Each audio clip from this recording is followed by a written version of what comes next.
The Paralympics are way more interesting than the Olympics. Well, thank you for that. I think so too. Hey everybody, Mike Schultz here, Paralympic snowboarder for Team USA. Let's answer your questions from the internet. This is Paralympian Support. 7 inches daddy. What are the reasons that US does so well in the Olympics, but not in the Paralympics? Are you kidding me? I'm a 3-time medalist, gold and 2 silvers. My teammates carrying well over a dozen medals. I think we're doing pretty good. All right, here's a question from Cora. What are unique events in the Paralympics? There's a lot of similarities and a lot of differences in Olympics compared to Paralympics. Paralympics actually means parallel to Olympics, not paralyzed as a lot of people think. Paralympics also has a unique logo. The Olympics have the rings, Paralympics has the agitos. The reality is there's far less events in the Paralympics compared to the Olympics. In summer, wheelchair rugby is unique. I got to watch that. That's really exciting. One unique thing about Paralympic snowboarding is we do 2 events. We do border cross and bank slalom. Border cross is head-to-head racing against 3 other athletes at the same time, pull out of the start gate at the same time and race across the finish line over bumps and jumps and turns. Bank slalom is event race against the clock through a course of bank turns, anywhere from like 14 to 20 turns. I love it, especially when the courses are built really well. It's really flowy and a lot of fun to ride. The unfortunate thing is we don't get to train on it a whole lot. A lot of times the only time we get in a bank slalom course is actually at a competition. Next one, from Le Petit Toast. Does the Paralympics have an objective way of ensuring the athletes are in a level playing field when it comes to their disabilities? Or is there always a certain level of unfairness? There's so many different factors with disabilities and how it affects one. However, we can't have 10 or 15 different classification levels. There would just be too many different classes. For Paralympic snowboarding, there's 2 different classification levels for lower limb. LL1, which is basically 2 joints that have been affected, and LL2 is there's 1 joint that's been affected, and 1 classification for upper limb. I'm above knee amputee. I'm missing my foot and my knee. So the biggest issue that I have is I can't pick my left foot up off the ground. I can't choose to flex my knee. I have to rock back on my good side and jump. Compare that with another athlete that we have in our class. So he's missing both feet, but has both knees. And he's able to move both knees perfectly well. So in certain race courses, it is a benefit to be able to move both knees compared to both ankles. So there's always going to be some level of unequal performance in the same classes. So it's part of the challenge of being a Paralympic athlete. Next one from Sparks Mandrill. What are ideal riding conditions? Number 1 factor is the sun. When that sun's shining, that definitely amps up the energy and the smile on your face when you go out snowboarding, because nobody likes riding in the clouds. Temperature-wise, I'm digging 28, 29 degrees. The snow is still fluffy and it's warm. Today was not ideal. It was single digits and 30-mile-an-hour wind gusts blowing. It was not ideal.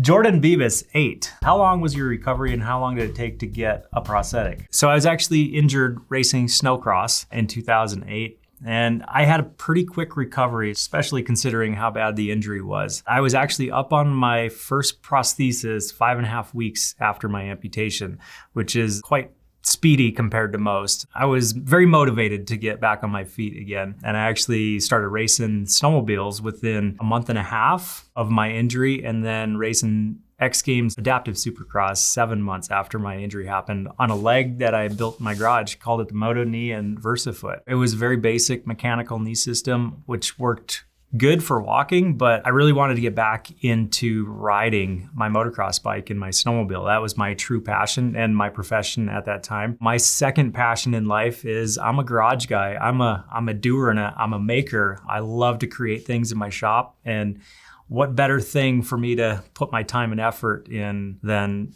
creating my own prosthetic leg to allow me to do the things that I wanted to do, and eventually created a company around it. And now I'm helping out a handful of other athletes from around the world. And a lot of them are my direct competitors. So when you see me racing at the Paralympics, all the competitors around me and all the other Paralympic athletes that are lower limb amputees in the snowboarding world will be wearing equipment for my company. Next question's from Termy. How does snowboard and ski as an above knee amputee? Well, I didn't start snowboarding until after I became an amputee, so I was kind of learning from scratch. But I guess the biggest challenge is you can't really feel where your foot is in space. So it takes time to really learn what that feedback feels like. And there's a lot of different adjustments for alignment and air pressures and angles of the prosthesis to help make you balanced on top of the board. Honestly, it took me 3 seasons before I really got comfortable on a race course. And the difference between snowboarding as an above knee amputee and skiing is skiing, your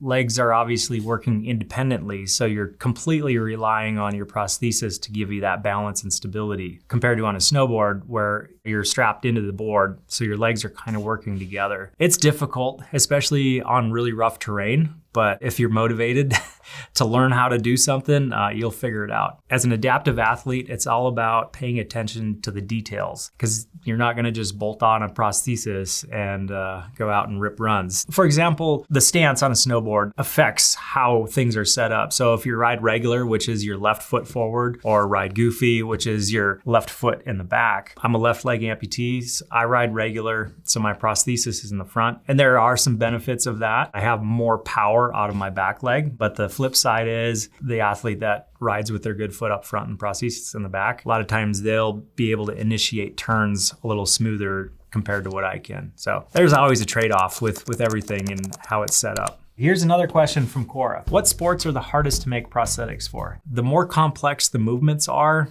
the more difficult it is to recreate what your body naturally does. Track and field, sprinting, it's a very consistent series of movements. Basically, the knee and the foot are swinging back and forth as fast as possible, and you're trying to get as much bounce off your toe as you can. So there'll be a mechanical knee that has basically zero resistance in it, and then it'll be like a carbon fiber leaf spring as your foot. So when your weight hits it, it compresses and it extends as quick as possible. Compare that to snowboarding, where we're going down a course with turns and rollers and jumps. Our legs got to do a lot more different things at different paces. The hardest part is finding that happy medium that works good for quick movements or slower movements. Like for example, you're on a turn going through a berm and the G-forces are compressing you. Your leg's not really moving anywhere, but it needs to have a consistent resistance there. You get out of the turn and you're going over a roller or a jump and you need to absorb that. So then you need to move quick and allow your legs to compress and extend when you need it to give you that stability over the jump or the roller. And next up, we got air lust. How do snow conditions compare across the world? Now, that's a good question, because it does have differences depending where you are. My favorite place to snowboard personally has got to be Colorado. I love Copper Mountain is my favorite place to go because there's so much different types of terrains with the jump lines and the parks. Compare that to like Utah. Utah's got a little powder more compared to like Italy, where the wind's blowing and there's no trees out there and it's a lot steeper rock faces, and the snow situates itself differently. Commercial sock 3270 asks, skiing or snowboarding? Well, obviously snowboarding. No, actually, I learned how to ski as an amputee before I learned how to snowboard. I like skiing gates. I really enjoy like doing GS turns around gates on skis, but honestly, snowboarding is way more fun. I love being able to ride rough terrain on a snowboard better than on skis. It's just more fun. It's got more style to it in my mind. Skiing is typically easier to learn how to do because you're going straight and you're able to get around flat surfaces a lot better because you can skate around. Compared to a snowboard, you got to unstrap and you got to kick alongside your board. So you just can't move around flat areas as good on a snowboard. And the other like challenge with snowboarding is you're going sideways. It's an unnatural way to go down the mountain. So whenever you're in like an uncomfortable situation or you get scared a little bit, you just stand up and you rotate. And when you do that, you're gonna catch your toe edge and you're gonna slap your face into the ground. So I always tell everybody, if you wanna learn how to snowboard from scratch, it's usually like a 3-day commitment. The first day is not gonna be too much fun. The second day, it'll start to click. And then on the third day, things will, hopefully be to the point where you're comfortable, going from point A to point B without falling on your face or your butt. Andy Doodle 56, he says, Monster Mike, how does that cool prosthetic used by Winter Paralympians attached to your leg and board. How does it work? For my prosthesis, there's three main components to it. One is the socket that slides over my residual limb, which is carbon fiber. It's got a threaded adapter that threads in, so I'll loosen up a screw, I'll rotate my everyday walking leg off, and then I'll just swap this on there. My foot slides into a standard snowboard boot, which is not the easiest thing to do because you can't flatten it out or stretch it out like you can a regular foot. So that's always a little bit of a pain in the butt. I just use a standard binding system, Burton with the straps on it. It's got a foot guard right here that kind of fills up the space inside of the boot so the binding strap can tighten up over it without affecting how the shock moves and compresses. And then it's just a foam sole plate on the bottom. The two components that I developed at my company is the knee, it's called the Moto knee, and then the VersaFoot. There's a common attachment point right here that connects the foot to the knee. It's a four-sided pyramid with set screws on it, so you can just loosen up a couple of the set screws and swap out components. And for example, a below knee amputee doesn't need the knee, so he'll just use the VersaFoot and attach it at this point here. Tax Psychological 2928 asks, why do snowboarders sit in the middle of the slope? I do not sit in the middle of the slope, so don't pin that on me. I don't know either. Yeah, isn't that annoying when people just like plop down right in the middle of the run? It just messes up everybody. So don't just stop in the middle of the slope, go off to the side and make sure the uphill traffic can see where you're at. That's safety 101.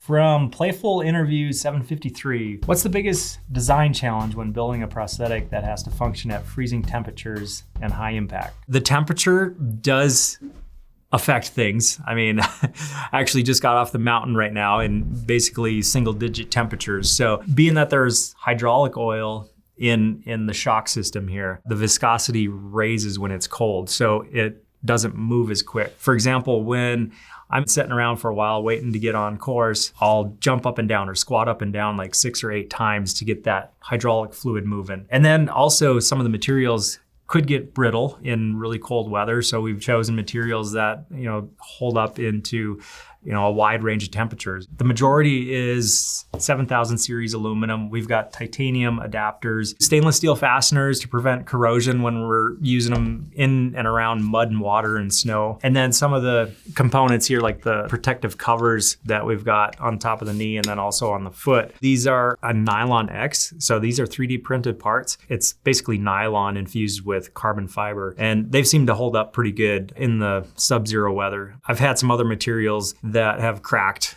when it gets, 10 degrees or colder. It's hard to duplicate some of those high stresses and high impacts of landing off a big jump. One of the tests I did, I climb up a ladder 6 feet up and I just jump and land on my feet. That gave me a lot of feedback on how I should set up the calibration of the shock. More air pressure or more hydraulic dampening. I broke a lot of parts and had to refine them. Lots of trial and error. All right, this one's from the amputee subreddit. How would you describe the feel of snow through a prosthetic leg when carving or absorbing impact? Have you ever been on crutches? A crutch is an extension of your body movement, right? And so everything feels a little delayed and the inputs are a little bit different compared to, putting a weight on your foot. And that's a lot like what a prosthesis is. And for me as an above knee amputee, there's 2 flexible joints. You have the ankle joint and you have the knee joint. So just think of that crutch has 2 hinges on it and you have to get the weight just in the right spot so it doesn't compress on you or you'll topple over it. So that's what it's like on a prosthesis. And you throw some snow in there and high speeds and everything has a little bit of a delay to it. That's why it's so important to have perfect body positioning over the snowboard as an amputee, because you have to anticipate what's gonna happen because you can't exactly feel it. All right, here's a question from snowboarding subreddit. What is most important to you when it comes to a snowboard? The first question is, what kind of terrain are you gonna be riding on? A lot of times people ride with a snowboard that's too narrow for their foot size. And so you have extra toe drag or heel drag. And then when you're going to rail a turn, you lose traction and you slide out. What I'm always looking at, so I've got a quiver of 10 different race boards. And there's 2 factors with those. One is the stiffness of how much pressure it takes to flex it. And then the other is the side cut radius. And when you pick up a snowboard, you can see it's kind of shaped like an hourglass. So this radius here affects how tight you can turn. This one right here is actually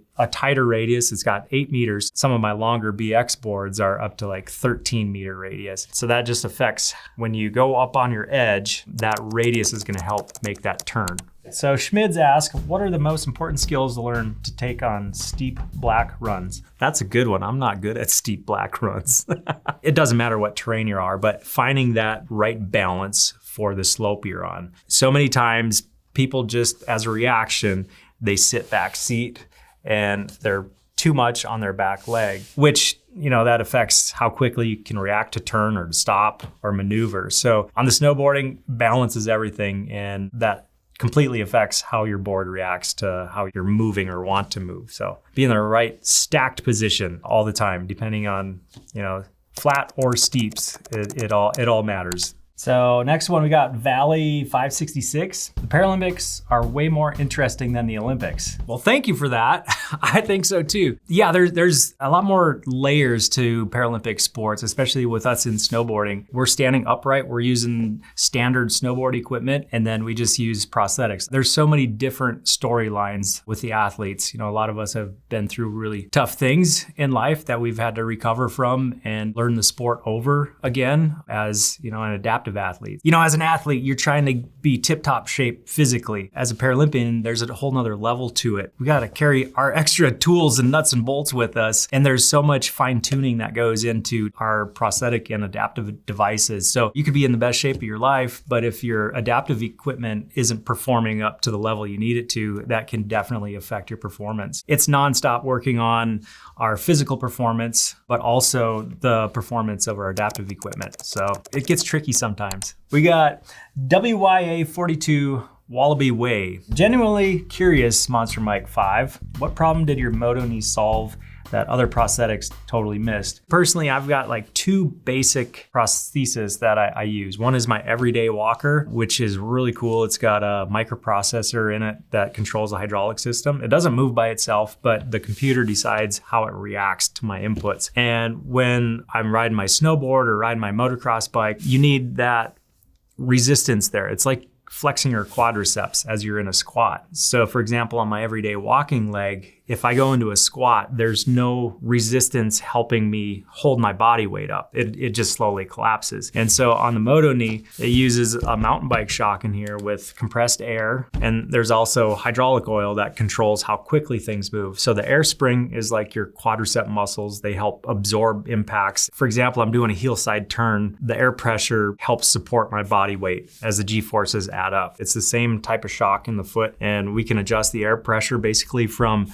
0 up to 300 PSI, which controls how quickly things react and compress and extend, just like your mountain bike. And for this one specifically, this is my snowboard leg, and the alignment requires a lot of flexion in the knee right here, which makes it unstable to walk on. So for example, I shift weight into it, it's gonna flex. So when I'm walking to the lift or I'm walking around the resort, I've got a mechanical lock, so it prevents the knee joint from flexing. And when I strap into the snowboard and I pull the pin and I'm ready to go. The unique part about it is the adjustability. So I can make this work for a lot of different activities via the different settings, alignment options, and air pressures and hydraulic pressures. So when I get on my snowboard and I want to hook it over a big 50, 60 foot jump, the hydraulic system and the air pressure work like my leg muscles or my quadriceps to absorb those impacts. When I first started, back in 2009, spring of 2009, there was very little options for that type of a knee system. I wanted to make it versatile for a lot of other sports, board sports, skiing, motocross, mountain biking, water sports, water skiing, wakeboarding, horseback riding. Probably the number 2 most common use for it is actually strength training in the gym, lifting weights, doing squats and jumps and that kind of thing. So here's a question from Cora. What's the most common misconception people have about Paralympic athletes? So many people just think we are excited to be able to do our sport. The reality is when you get to the Paralympic level, we are competitors, true competitors through and through. We put in as much work and effort as any other professional level athlete. All right, next question. Daft W, how do you qualify to be a Paralympian? Each sport is a little bit different. For us, in the para-snowboard world. So we have a series of national level races where we accrue points, and then we go to like a Continental Cup and you accrue points. The ultimate is actually the Paralympic Games that only happen every 4 years, but we have a World Cup tour with 8 to 10 rounds every year. From the Chris Pringle, random 3 a.m. thoughts. I wonder where the next big leap in prosthetics will be. Materials, sensors, AI tuning, or something totally different. Honestly, I see the integration of electronics that can adapt to our nervous system so we can actually control what our limb does. There's been some really big advancements in upper limb prosthetic technology to where they're gathering information from muscles and nerves that can control like a wrist movement and finger movements. Just expanding on that, because the ultimate goal for me as an amputee is being able to make my prosthetic limb do what I want when I want. Right now, it's just reactive to whatever weight I shift into it. And it just has 2 movements. It can swing free or it can have resistance. If we had control over when and how that movement and resistance reacted, that's when things get really cool. From the Olympics subreddit, they're wondering, how do most Olympic athletes earn a living? The reality is, there's probably only 1% of Olympians and Paralympians that actually make enough money by just doing their sport. The majority of the money from the top level Olympic and Paralympic athletes comes from partnerships, sponsors that support them. The unique thing about Olympics and Paralympics is we only have this big event once every 4 years. And a lot of times we don't get that financial support and partnerships, the 3 years between. So we're preparing and putting effort in for 4 years. And, our big show is only every 4 years. And some of the partnerships and sponsorships, endorsements, some of them are pretty black and white, but some of them go far deeper than just, slapping a sticker on your helmet or taking a photo for them. For example, doing TV commercials or doing public speaking. A lot of that happens on the Paralympic side. One of my big partners now is Autodesk. We align very well. It's a CAD software company that they're helping me further development of, some of the new innovative components that, I got on my drawing board back home. All right, this one's from Chaz Mawalaladka. Can Paralympic athletes participate in Olympics? Yeah, if they're physically capable of performing at a competitive level at the Olympics, yeah, there's nothing really stopping them as long as there's no assistive or adaptive devices that excels their performance over a regular able-bodied athlete. Hazes Leah, has any Paralympic athlete beaten Olympic athlete results in the same event in the same year? I know there was a sprinter, he's a bilateral BK amputee who had very competitive times that was right up into the times as Olympic level. So yeah, they can run fast. A bilateral BK amputee who's got 2 running blades. There is a point to where the stride can be longer than an able-bodied person, and therefore there's been people saying that it's an advantage. Well, it may be stride for stride, but there's a flip side to it as well. So if a bilateral amputee is trying to run out of the starting blocks, it's not going to be as quick as somebody with 2 good feet that can power out of the blocks. All right, here's another question from Cora. How are advanced prosthetics changing the world of sports? It very much can affect the overall performance of an athlete depending on their prosthetic equipment. 2014 was the first Paralympic Games that had snowboarding in it. Look at the performance then to what it is right now, and it is incredible to see the level of performance and speeds increased since then. And it's pretty cool to be part of it, both as an athlete as well as a prosthetic designer. And it's not slowing down. So those are all the questions we have for today. Be sure to tune in to the Paralympics 2026 Milano Cortina in Italy. It's gonna be awesome. Thanks for watching Paralympian Support.